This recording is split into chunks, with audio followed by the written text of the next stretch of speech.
kahintang sa panahon ng latest news. Diyaron sa tuloy niya ang Pag-asa Mactan, pinagi ni Sir Mark Gales. Sir Mark, mayong adlaw Lunes.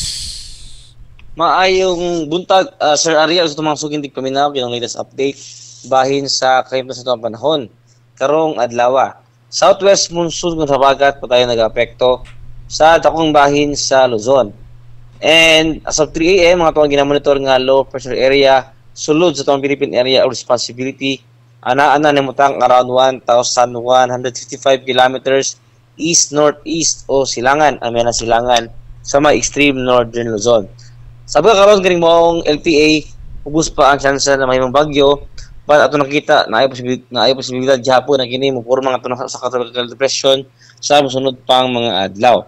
And iyang gihapon pa tayo hatak ng birahon kini southwest monsoon o habagat na mo likely may makadala og mga pag-uwan sa umaabot pud na mga adlaw. Karong adlaw akong bahin sa Kabisayaan makasinati bata sa init nga panahon. Sulabi gihapon ng adlaw, apan na ay mga chance sa paghapon ani mga lumalabay o mga patak-patak na mga pag-uwan, pagpanugdog kilat, gumikan na lamang ani mga localized thunderstorms. And para sa kahimtang sa hangin o sa katagatan diri sa Kabisayaan, napagyamunti man sinati na hinay nga na sa kasarangan na pagkuros sa hangin nga gikan sa habagatang kasadpan. Diin na ito katagatan, magpabiling magmalinaw ito na sa kasarangan ang mga pagbalod. Diri sa Cebu, ito ang katagatan at dunay hunas.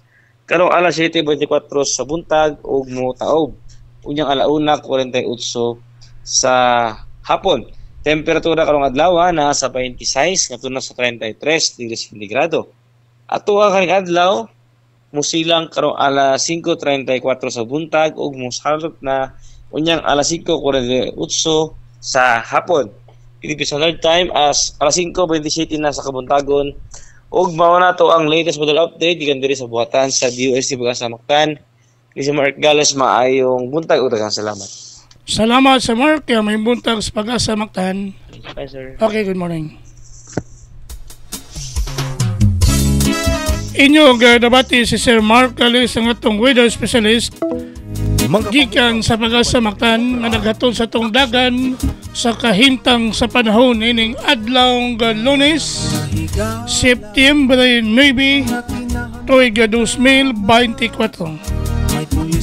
Salamat ni Sir Mark Gales o mayong buntag sa Pag-asa Mactan. Ikan sa TV stations, may pangukauban kang kubra in action. Ang autak o paminaon sa'yo sa kabuntagon.